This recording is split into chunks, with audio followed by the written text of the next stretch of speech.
ஒரு ரொம்ப ஸ்டூப்பிடான ஒரு மிஸ்டேக் பண்ணிட்டேன்.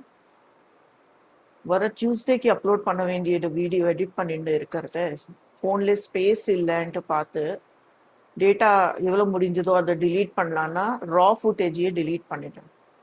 ஸோ இந்த இன்சிடென்ட் வந்து Thursday இப்படி நடந்திருக்கு. It took me like total of 6 hours, 3 hours in the morning, 3 hours in the evening, total of 6 hours on Wednesday to do this. And எல்லாம் பண்ணிட்டு ஃபினிஷ் டச் அப் பண்ணிட்டு Thursday அதை export பண்ணறதுக்கு try பண்ணதுன்னா space இல்லைன்னு சொல்லி அந்த ரா ஃபுட்டேஜும் தெரியாம delete பண்ணிட்டேன்.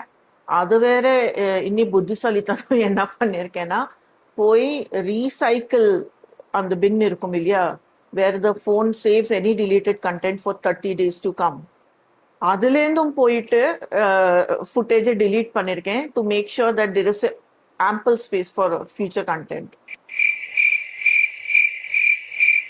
பின்ன போய் என் ஆப்ல போய் பார்த்தேன்னா அந்த ஃபுட்டேஜ் எல்லாமே delete ஆயாச்சு. அப்போதான் எனக்கு புரிஞ்சிருக்கு that I am a very good parent. அந்த சர்டிஃபிகேட் உலகத்துல யார்கிட்டேந்தும் எனக்கு தேவையில்லை. எனக்கு தெரிஞ்சிருது நான் என்ன பண்றேனோ சரியாதான் பண்றேன்ட்டு.